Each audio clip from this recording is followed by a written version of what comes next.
ഓം നമോ നാരായണായ ഓം നമോ നാരായണായ ഓം നമോ നാരായണായ. ഹരേ രാമ രാമ രാമ ഹരേ ഹരേ. ഹരേ കൃഷ്ണ കൃഷ്ണ കൃഷ്ണ ഹരേ ഹരേ.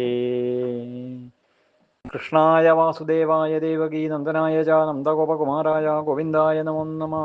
കൃഷ്ണായ വാസുദേവായ ഹരയേ പരമാത്മനെ പ്രണവക്ലേശനാശായ ഗോവിന്ദായ നമോ നമഃ.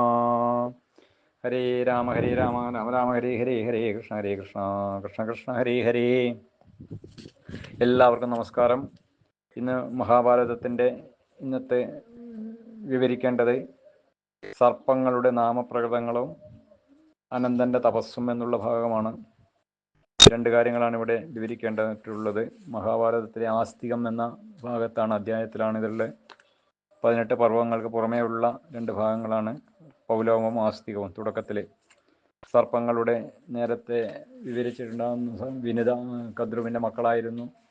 കദ്രുവിൻ്റെ മക്കളായി കശ്യപ മഹർഷിക്കുണ്ടായതാണ് സർപ്പങ്ങൾ മക്കൾ.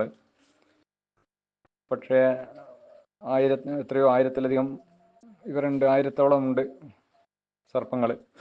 പക്ഷെ അതിൽ അഷ്ടനാഗങ്ങൾ എന്ന് പ്രധാനമായിട്ട് പറയുന്നവരുണ്ട്. അനന്തൻ, വാസുകി, തക്ഷകൻ, കാർക്കോടകൻ, ശംഖപാലൻ, ഗുളികൻ, പത്മൻ, മഹാപത്മൻ ഇങ്ങനെയുള്ളവർ. അനന്തനാണ് തപസ് ചെയ്തിട്ട്, ഭഗവാനെ തപസ് ചെയ്തിട്ട്, അതെവിടെ വിവരിക്കും. ഭഗവാനെ തപസ് ചെയ്ത് വരം നേടി, ബ്രഹ്മാവിനെ തപസ് ചെയ്ത് വരം നേടി മഹാവിഷ്ണുവിന് തൽപ്പമായിട്ട് കിടക്കുന്ന, തൽപ്പമായി നിലകൊള്ളുന്ന ആളാണ് അനന്തൻ. നല്ല സർപ്പങ്ങളിൽ നല്ല ആളാണ്. കാരണം അനന്തൻ്റെ അവതാരമാണ് ലക്ഷ്മണനും ബലവരാമനും ഒക്കെ. തൻ്റെ മഹാവിഷ്ണു ശ്രീരാമാവതാരത്തിനും ശ്രീകൃഷ്ണാവതാരത്തിലും കൂടെ ഉണ്ടായവരാണ് ലക്ഷ്മണനും ബലഭദ്രസ്വാമിയും. തക്ഷകനാണ് പരീക്ഷത്തിനെ ദംശിച്ച ഇതാക്കിയത്. ഭാഗവത കഥകളിലൊക്കെ കേൾക്കാവുന്ന തക്ഷകൻ. കാർക്കോടകനാണ് നളനെ ദംശിച്ച നാഗമാണിത്. ശംഖപാലൻ ദിക്കുകളൊക്കെ സംരക്ഷിക്കുന്ന നാഗമാണ്. പത്മൻ ദക്ഷിണ ദിക്കിന് നോക്കി നിൽക്കുന്നതാണ് പത്മൻ. പിന്നെ ഗുളികനുണ്ട്, മഹാപത്മനുണ്ട്. ഇങ്ങനെ അഷ്ടനാഗങ്ങളുണ്ട്. ശംഖപാലൻ. പിന്നെ മറ്റുള്ളവരുണ്ട്. ശംഖപിണ്ഡൻ, നകുഷൻ, കാളിയൻ, ഐരാവതൻ, മണിനാഗൻ, പിങ്കലൻ, ഹേമകുകൻ, ശിഖൻ, മുദ്ഗരൻ, നല്ല ദതിമുഖൻ, ദാനം, മനോമുഖൻ, നർമ്മലപിണ്ഡകൻ, കുമുദാക്ഷൻ, സമ്പർത്തൻ, വൃത്തൻ, ഗജപാതൻ, ശംഖമുഖൻ, അജിതേശ്വരൻ, പാണ്ഡുരൻ, കർക്കരൻ, ഭീഷണൻ, കൗരവൻ, ക്ഷേമകൻ, ഇങ്ങനെ ഒരുപാട് പേര്. ശ്രീവഹൻ, പുഷ്കലൻ, ധൃതരാഷ്ട്രൻ എന്നൊരു പേര് നമ്മളെ കൗരവന്മാരുടെ രാജാവിൻ്റെ പേര് മാത്രമല്ല, നാഗത്തിൻ്റെ പേരും കൂടിയാണ്. മുഷ്കപക്ഷകൻ, സുബാഹു, ഹരിദ്രകൻ, ശംഖശിരസൻ, മഹാപുഷ്പദംഷ്ട്രൻ, കുഞ്ചരൻ, പീഡരകൻ, ഗജഭദ്രൻ, കുണ്ടോദരൻ, കൗണവാസൻ, മഹോദരൻ, വീരൻ, പ്രഭാകരൻ, ചാരുവിഷായുധൻ, ഘോരൻ, മുഖരൻ, ഇങ്ങനെ ഒരുപാട് നാഗങ്ങളുണ്ട്. 1000, 800, 500, 300, 700 തലയുള്ളവർ, ഇങ്ങനെ ഒരുപാട് തലയുണ്ട്.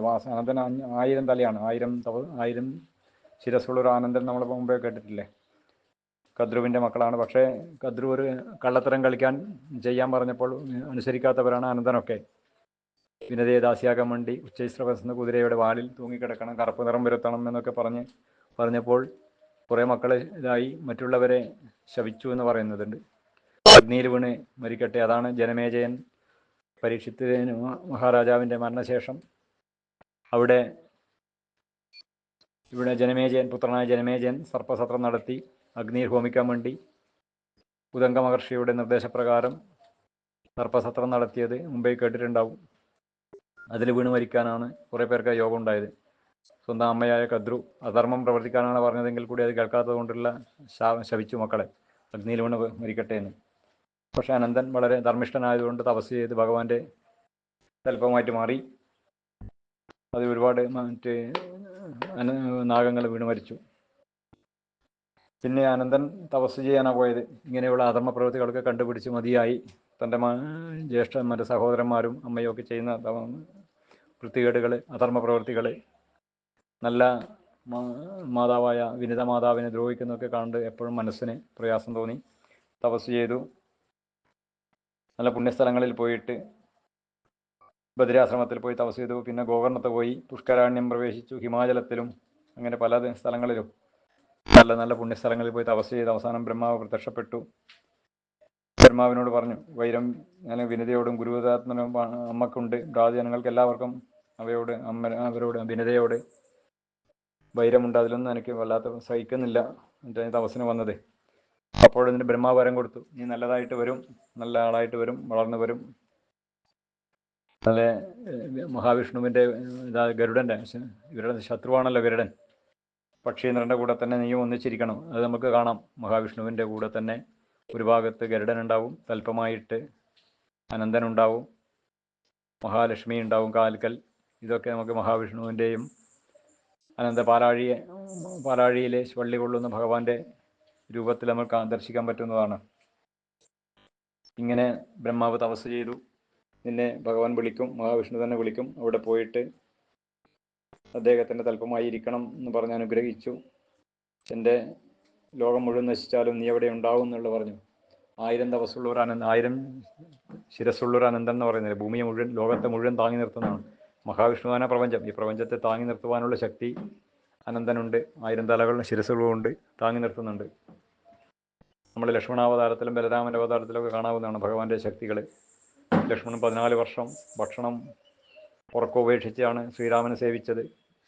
ഏറ്റവും കൂടുതൽ ഭഗവാന്റെ ശരീരത്തിലും എന്തെന്ന് വിഷമവും പ്രയാസങ്ങളോ ഒരു മുള്ളു പറ്റിയാൽ പോലും അധികം പ്രയാസങ്ങളപ്പെടുന്നത് ലക്ഷ്മണനായിരുന്നു. ശ്രീരാമാവതാരത്തിൽ നമുക്ക് കാണാൻ പറ്റുന്നതാണ്. അതുപോലെ തന്നെ ശ്രീകൃഷ്ണൻ്റെ ജ്യേഷ്ഠനാണെങ്കിലും ശ്രീകൃഷ്ണാവതാരത്തിലെ കൃഷ്ണൻ്റെ സന്തത സഹചാരിയായിരുന്നു. ജ്യേഷ്ഠനാണെങ്കിലും എപ്പോഴും കൃഷ്ണനെ അനുസരിച്ചിട്ട് മാത്രമേ നടന്നിട്ടുള്ളൂ. അനിയനെ പോലെ നടന്നിട്ടേ ഉള്ളൂ. ഒന്നും എതിർത്ത് പറയാറില്ല. ദേഷ്യം വന്നാലും വളരെ ബലവാനാണെങ്കിലും അതുകൊണ്ട് ബലഭദ്രൻ എന്ന പേരിട്ടത് ഗർഗമഹർഷി.